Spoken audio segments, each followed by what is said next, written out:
नमस्कार, बहुत स्वागत आपका। आप देख रहे हैं द न्यूज, आपके साथ मैं सृष्टि मिश्रा। बात आज ममता बनर्जी पर होगी और आपको बता दें, ममता बनर्जी ने एक बार फिर से निर्वाचन आयोग पर एक गंभीर सवाल खड़े किए हैं और आरोप लगाया है कि निर्वाचन आयोग, चुनाव आयोग बीजेपी के साथ मिलकर काम कर रही है। यह बौखलाहट चुनाव के ठीक 5वें चरण के पहले का है, जो मैं आपको बता रही हूं। और बता दूं आपको, 4 चरण में मतदान हो चुके हैं, बंगाल के कई शहर में मतदान हो चुके हैं। और इसी बीच बातचीत करें तो बंगाल की स्थिति और पूरे देश की स्थिति अभी तो सामने नहीं आई है, लेकिन विपक्ष या पक्ष दोनों पार्टियां माहौल बनाने की पुरजोर कोशिश कर रही हैं। आपको बता दें, इसी बीच ममता बनर्जी ने बड़ी बात कह दी और कहा है कि हम भैया इंडिया ब्लॉक को समर्थन देंगे। ममता बनर्जी गिरगिट की तरह रंग बदल रही हैं, ये जनता का कहना है। आपको मैं याद दिलाऊंगी उनके 3-4 बयानों को। देखिए, सबसे पहले जब इनका गठबंधन बना था दर्शकों, तब कहा था गठबंधन बनाने में मेरी बहुत बड़ी भूमिका थी और नाम तय करने में मेरी भूमिका थी, लेकिन सीपीआई वाले और कांग्रेस वाले मुझसे ही लड़ रहे थे। ये दो आपको मैंने स्टेटमेंट बताया। पहला कि गठबंधन बनाने में मेरी भूमिका थी, और सेकंड स्टेटमेंट कि सीपीआई और कांग्रेस मुझसे लड़ रही है तो मैं अलग हो रही हूं भैया।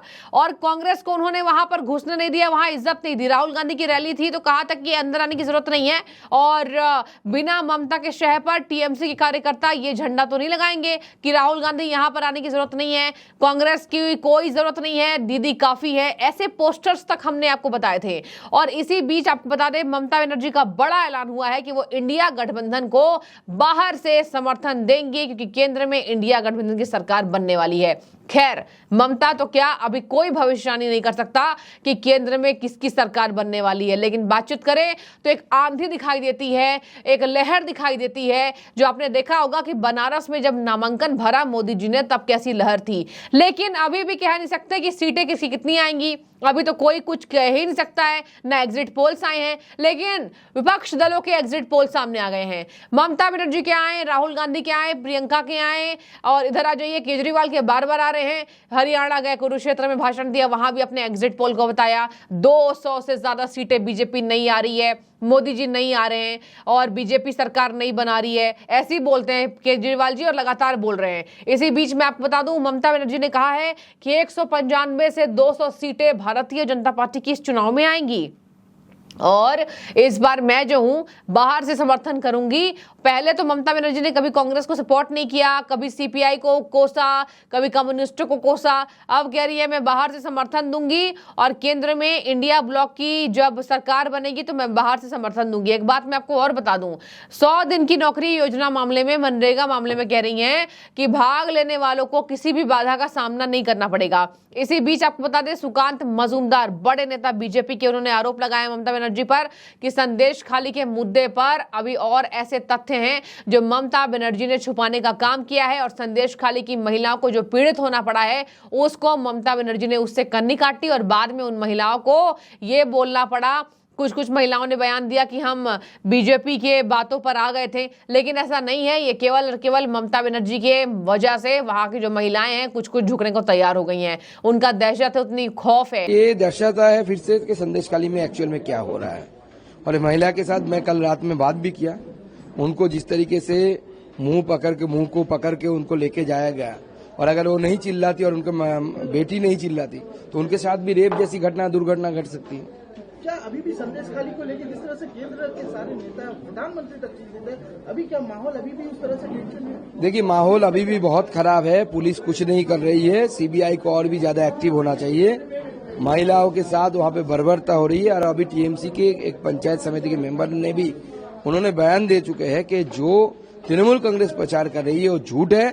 सच में महिलाओं के साथ ऐसा हुआ है, और महिलाओं के साथ पताराना हुई है, और इसका जस्टिस मिलना चाहिए। बंगाल की मुख्यमंत्री कह रही कि 200 सीट का आंकड़ा भी पार नहीं कर पाएंगे, और अगर इंडिया ब्लॉक अगर जीतती है तो वो बाहर से समर्थन देंगे। लेकिन जो उनका जो इंडिया ब्लॉक को लेकर वो जो बीजेपी है गलत प्रचार कर रही है। सीपीएम बीजेपी जो है, सीपीएम और कांग्रेस बीजेपी के पैसे से चुनाव लड़ रही है। मुंगेरी लाल के हसीन सपने उनका कोई सपोर्ट की जरूरत नहीं है। बीजेपी ऑलरेडी 270 क्रॉस कर चुकी है। हमारा सरकार बनने जा रहा है, बनेगा सरकार, कोई रोक नहीं सकता। शेष कौन से एनआरसी को लेके लगातार वो जिस तरह से यहाँ पे लोगों को भ्रमित कर रही है, कल जिस तरह देखा गया अजय भल्ला जी उन्होंने सर्टिफिकेट हैंड ओवर किया, क्या कहना? कल 14 लोगों को अजय भल्ला जो होम सेक्रेटरी है उन्होंने सर्टिफिकेट दिया है और उसके साथ और लोगों को भी नागरिकता दिया जाएगा और नागरिकता सबको मिलेगा, किसी की नागरिकता जाने वाली नहीं है। जो जिस दिन से आया है उसी दिन से उसको नागरिकता। चुनाव में भी एक हत्या हुई टीएमसी कार्यकर्ताओं की। तो देखिए, बातचीत करें तो पश्चिम बंगाल की स्थिति सबसे ज्यादा इस चुनाव में दयनीय है। और बातचीत करें तो ममता बनर्जी कह रही है कि निर्वाचन आयोग पश्चिम बंगाल में ही नहीं पूरे भारत देश में बीजेपी के कठपुतली की तरह काम कर रही है। ये एक बार फिर से ममता बनर्जी ने कहा है कि बीजेपी के तर्ज पर कठपुतली की तरह निर्वाचन आयोग काम कर रही है और कह रही है कि भरोसा नहीं है, बीजेपी का पलड़ा भारी रहा तो ये भारी रहेगा ही नहीं। अधीर रंजन चौधरी ने कहा मुझे उन पर भरोसा नहीं है, वो गठबंधन छोड़कर भाग गई, वो आगे भी जा सकती है। देखिए, ममता बनर्जी पर कटाक्ष किया है कांग्रेस के बड़े नेता सांसद अधीर रंजन चौधरी ने। अधीर रंजन चौधरी ने कहा है कि ममता बनर्जी की बातों पर कोई भरोसा नहीं किया जा सकता है। पहले भी वो गठबंधन छोड़कर भाग गई हैं, आगे भी वो गठबंधन छोड़कर भाग सकती हैं।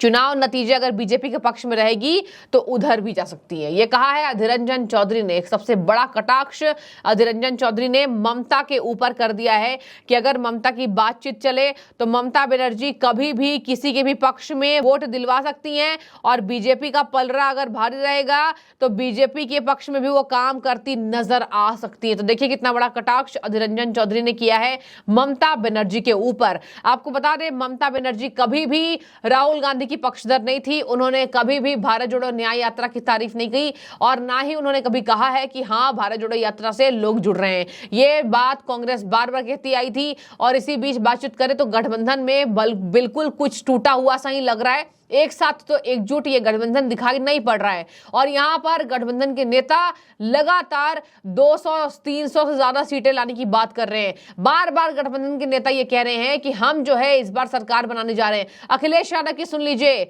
इसके साथ केजरीवाल, ममता बनर्जी, राहुल गांधी, जितने भी विपक्षी दलों के नेता ये कह रहे हैं कि इस बार मोदी सरकार नहीं आ रही है। आपको बता दूं, अमित शाह ने बंगाल में ही ये बातें तय की थी कि इस बार हमने 4 चरण के मतदान में 270 सीट्स हम जीत चुके हैं, 270 सीटें हमारी कहीं नहीं जाने वाली है और चौथे चरण के बाद से 5वें चरण में और हमारे लिए एनडीए के लिए एक मुनाफा जो है वो साबित होने वाला है क्योंकि 5वें चरण से मतदान के जो क्षेत्र है वो बीजेपी के पक्षधर वो क्षेत्र हैं। तो लोगों ने कहा कि अमित शाह पहले से ही कैसे बता रहे क्या ईवीएम हैक कर लिया क्या, लेकिन देखिए ये होती है एक अपने आंकड़े होते हैं। जब आप सीटों पर जाकर जनता से जुड़ते हैं, जनता से बातचीत करते हैं तो वहां की जनता अपनी चुनावी हवा और चुनावी रुख जरूर जाया करती और बताती हुई नजर आती है। लेकिन फिलहाल ममता बनर्जी बाहर से समर्थन देने की बात कर रही है और कह रही है चुनाव आयोग कठपुतली की तरह काम कर रहा है। अधीर रंजन कह रहे हैं, अधीर रंजन की इन पर कोई भरोसा मत करिए, ये बीजेपी के साथ भी कल को जा सकती हैं जैसा ममता का रुख होता है। तो खैर, आपकी राय क्या है? क्या आपको भी लगता है कि बाहर से समर्थन देने का बात कर रही हैं ममता बनर्जी हमेशा अपने बयानों को बदलती रहती हैं? जरूर राय रखिएगा। शुक्रिया आपका।